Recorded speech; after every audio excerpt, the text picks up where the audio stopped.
नमस्कार students. General psychology में हम यूनिट 4 का अध्ययन कर रहे थे। इसके अंतर्गत हमने पिछले अध्याय में अभिप्रेरकों के प्रकार या काइंड्स ऑफ मोटिव्स का अध्ययन शुरू किया था। इसमें हमने ये बताया था कि अभिप्रेरक दो प्रकार के होते हैं, एक जन्मजात अभिप्रेरक और दूसरा अर्जित अभिप्रेरक। जन्मजात या इनबॉर्न मोटिव्स उन अभिप्रेरकों को कहा जाता है जो व्यक्ति में जन्म से ही मौजूद रहते हैं, जिन्हें हम बायोजेनिक मोटिव्स भी कहते हैं। ये जो बायोजेनिक मोटिव्स होते हैं ये कितने प्रकार के होते हैं? ये 4 प्रकार के होते हैं: भूख, प्यास, काम आदि। तो इनबॉर्न मोटिव्स या जन्मजात मोटिव्स जो कि आपके जन्म से ही मौजूद होते हैं और इन्हें हम प्राइमरी मोटिव्स भी कहते हैं, इनका हम अध्ययन कर चुके हैं। आज इसी अध्याय को आगे बढ़ाते हुए हम अर्जित अभिप्रेरक या एक्वायर्ड मोटिव्स किसे कहते हैं और ये कितने प्रकार के होते हैं, इसका अध्ययन हम कर रहे हैं। विद्यार्थियों,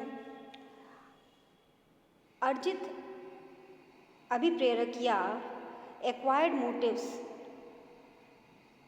व्यक्ति में जन्मजात से मौजूद नहीं होते हैं, परंतु वह अपने जीवन काल में अपने पर्सनल और सोशल जीवन को उन्नत बनाने के लिए, उसको बेटर करने के लिए इनको सीखता है। तो ये जो मोटिव्स हैं या अर्जित अभिप्रेरक जो हैं वह व्यक्ति में जन्मजात नहीं होते हैं और इनको व्यक्ति समाज के द्वारा या अपने पर्सनल एक्सपीरियंस के द्वारा सीखता है। अर्जित अभिप्रेरक दो प्रकार के होते हैं, एक होता है व्यक्तिगत अभिप्रेरक जिसे हम पर्सनल मोटिव कहते हैं और दूसरा होता है सामाजिक अभिप्रेरक या सोशल मोटिव्स। व्यक्तिगत अभिप्रेरक उन अभिप्रेरकों को कहा जाता है जो व्यक्ति के अपने अनुभवों से उत्पन्न होते हैं। व्यक्ति का खुद का जो पर्सनल एक्सपीरियंस होता है उससे इन मोटिव्स का ओरिजिन होता है। एक व्यक्ति दूसरे व्यक्ति के साथ अंतक्रिया करता है, इंटरेक्शन करता है और इस इंटरेक्शन से उस पर कुछ विशेष अनुभव प्राप्त होते हैं। जैसे जब आप कॉलेज आते हैं या किसी सोशल फंक्शन में जाते हैं तो आपका इंटरेक्शन कई लोगों से होता है, तो इस इंटरेक्शन से आपको कई अनुभव प्राप्त होते हैं। इन्हीं अनुभवों से कुछ अभिप्रेरकों का जन्म होता है जिसे हम व्यक्तिगत अभिप्रेरक या पर्सनल मोटिव कहते हैं। पर्सनल मोटिव जो हैं वह निम्न प्रकार के होते हैं,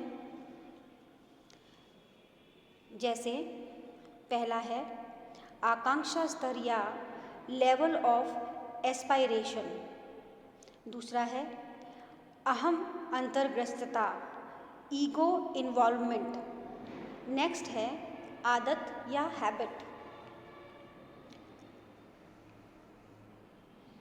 इसके अलावा जीवन लक्ष्य या लाइफ गोल, अभिरुचि या इंटरेस्ट, मनोवृत्ति या एटीट्यूड, ये कुछ पर्सनल मोटिव्स हैं। अब हम इन्हीं पर्सनल मोटिव्स का एक ब्रीफ स्टडी करते हैं। आकांक्षा स्तर या लेवल ऑफ एस्पायरेशन से तात्पर्य उन सामान्य लक्ष्यों से होता है जिसे व्यक्ति अपने जीवन में प्राप्त करने की इच्छा रखता है।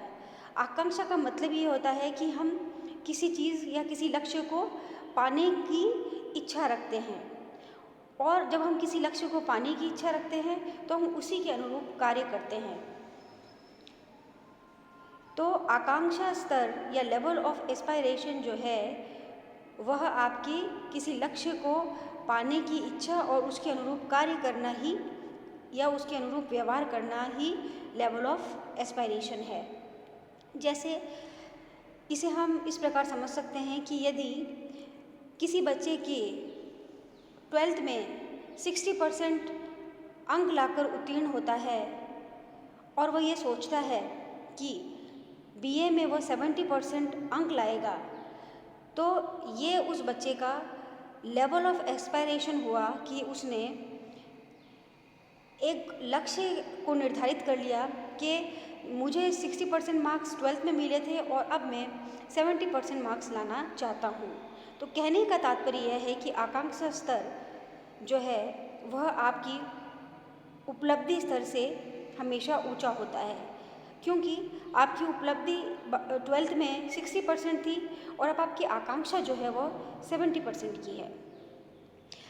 नेक्स्ट जो है पर्सनल मोटिव वह है अहम अंतर्ग्रस्तता।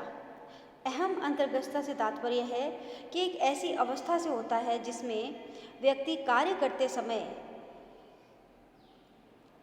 व्यक्ति का अहम जो है पूर्णतः उसमें इन्वॉल्व हो जाता है या उसमें सम्मिलित हो जाता है और वह उस कार्य को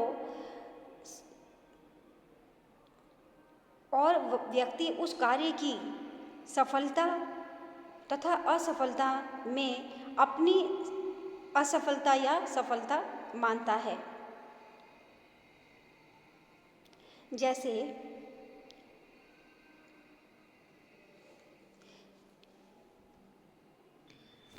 अध्ययनों से यह स्पष्ट हुआ है कि जब व्यक्ति को ऐसा कार्य करना होता है जिसमें उसकी ईगो इन्वॉल्वमेंट या अहम अंतर्ग्रस्तता होती है या अधिक होती है, तो उसमें सफलता प्राप्त होती है और उसे संतुष्टि मिलती है।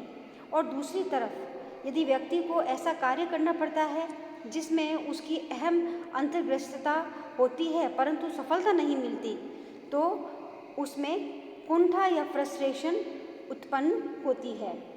तो विद्यार्थियों, अहम अंतर्ग्रस्तता यदि व्यक्ति किसी कार्य में इन्वॉल्व होगा तो उसे सेटिस्फैक्शन मिलेगा, और अगर किसी कार्य में वो इन्वॉल्व है और उसको उसमें फेलियर मिलता है तो उसमें फ्रस्ट्रेशन जो है वह आएगी। नेक्स्ट पर्सनल मोटिव है आदत। व्यक्ति की आदत एक प्रमुख व्यक्तिगत अभिप्रेरक है जिससे प्रेरित होकर वह कई तरह का व्यवहार करता है।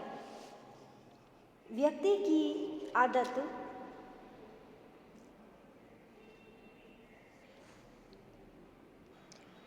व्यवहार से संबंधित हो सकती है। तो व्यक्ति की जो आदतें होती है वह उसके बिहेवियर से रिलेटेड होती है। जैसे कुछ व्यक्ति को या कुछ लोगों को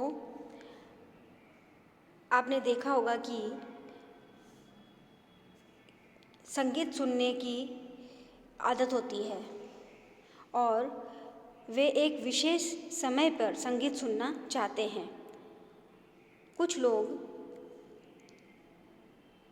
शाम को क्लब में जाकर बातचीत करना पसंद करते हैं। इन सब आदतों के शिकार हो जाने पर व्यक्ति उनके अनुसार व्यवहार करने के लिए बेचैन हो जाता है। तो आदत भी एक अभिप्रेरक के रूप में कार्य करती है। नेक्स्ट अभिप्रेरक है जीवन लक्ष्य। यह एक प्रमुख अभिप्रेरक है। हर एक व्यक्ति के जीवन का अलग अलग लक्ष्य होता है और वह अपने जीवन के लक्ष्य से प्रभावित होकर जैसा उसका जीवन का लक्ष्य होता है वो उसी प्रकार व्यवहार करता है। जैसे किसी का जीवन का लक्ष्य होता है कि वह डॉक्टर बनना चाहता है या किसी का लक्ष्य होता है कि वह सफल शिक्षक बनना चाहता है, तो वह अपने जीवन लक्ष्य के अनुसार ही व्यवहार करता है और अपने जीवन लक्ष्य को प्राप्त करने की कोशिश करता है। नेक्स्ट है अभिरुचि या इंटरेस्ट। व्यक्ति की अभिरुचि भी एक महत्वपूर्ण अभिप्रेरक है जो उसके व्यवहार को प्रभावित करती है। जैसे कुछ लोगों को क्रिकेट का मैच देखने का अभिरुचि या इंटरेस्ट होता है। कई लोगों को पसंद है कि वह क्रिकेट देखें, तो इस रुचि या अभिरुचि के लिए वह अपने हर एक कार्य को स्थगित करके मैच जो है वो देखने के लिए बैठ जाता है। तो अभिरुचि भी एक महत्वपूर्ण अभिप्रेरक है व्यवहार के लिए। नेक्स्ट है मनोवृत्ति या एटीट्यूड। व्यक्ति की मनोवृत्ति दूसरे व्यक्ति या वस्तु के प्रति प्रतिकूल या अनुकूल हो सकती है। प्रतिकूल मतलब हुआ आपका अनफेवरेबल और अनुकूल मतलब फेवरेबल। तो जैसी आपकी एटीट्यूड या मनोवृत्ति होगी उसी प्रकार आपका व्यवहार भी होगा। तो विद्यार्थियों, आपने पर्सनल मोटिव्स और उनके प्रकारों का अध्ययन किया।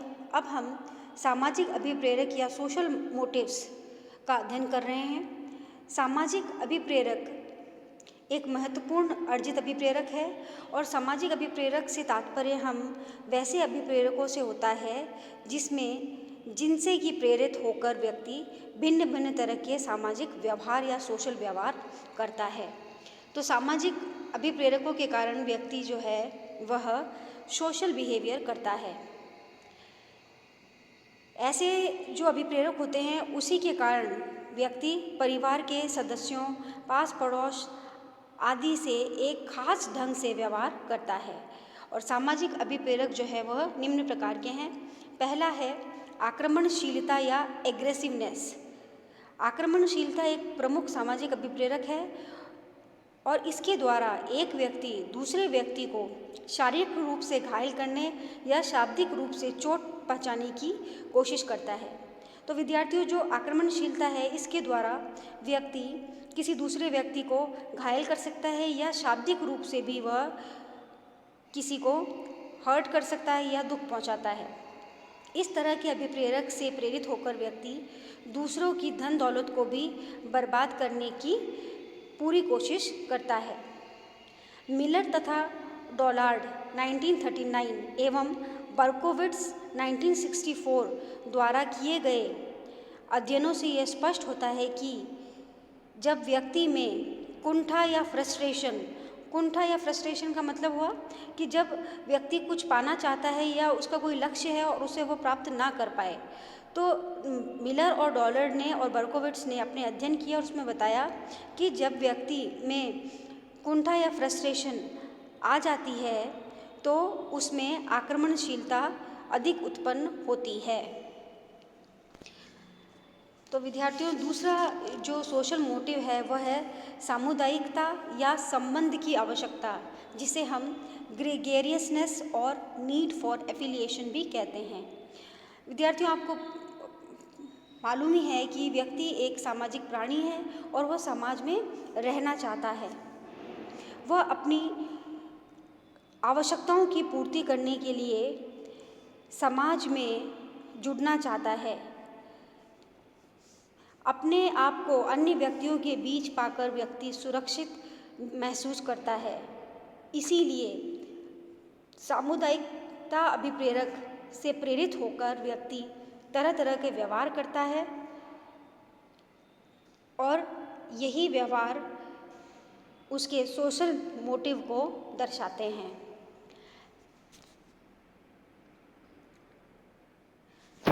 नेक्स्ट सोशल मोटिव या सामाजिक अभिप्रेरक है उपलब्धि अभिप्रेरक या अचीवमेंट मोटिवेशन।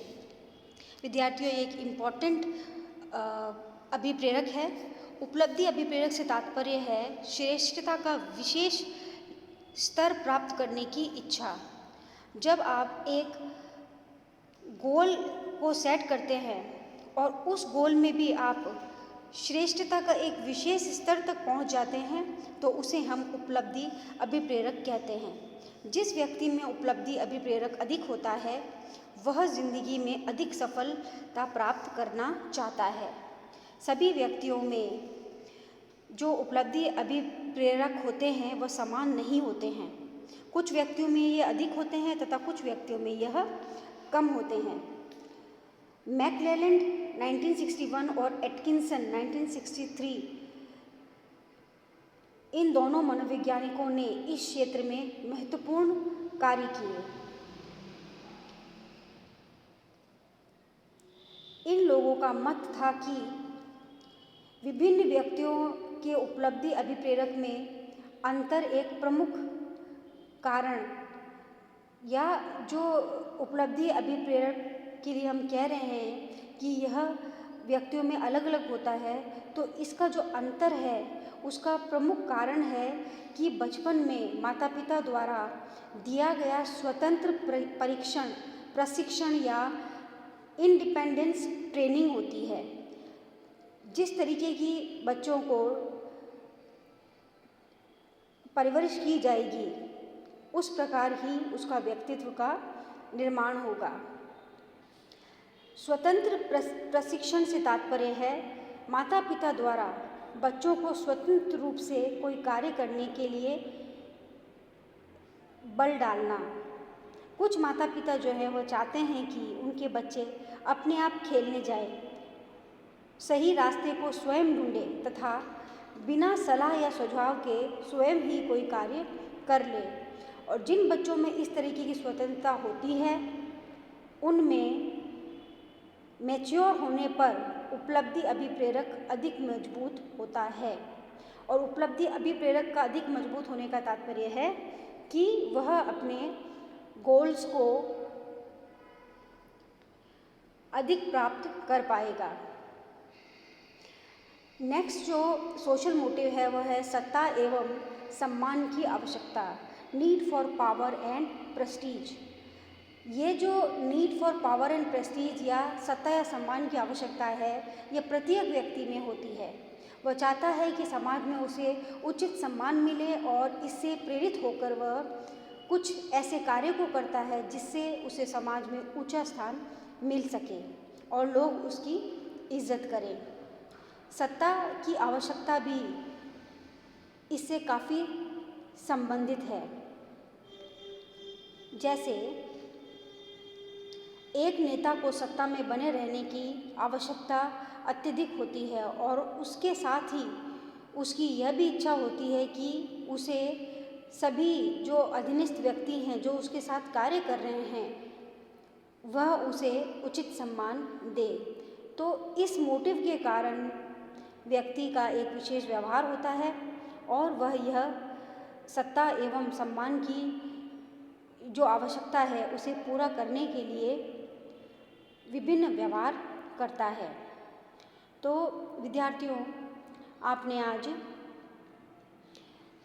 पर्सनल और सोशल मोटिव्स का अध्ययन किया जो कि एक्वायर्ड मोटिव्स या अर्जित अभिप्रेरक के प्रकार थे। सभी विद्यार्थियों को इस वीडियो लेक्चर को ध्यान से देखने एवं सुनने के लिए धन्यवाद।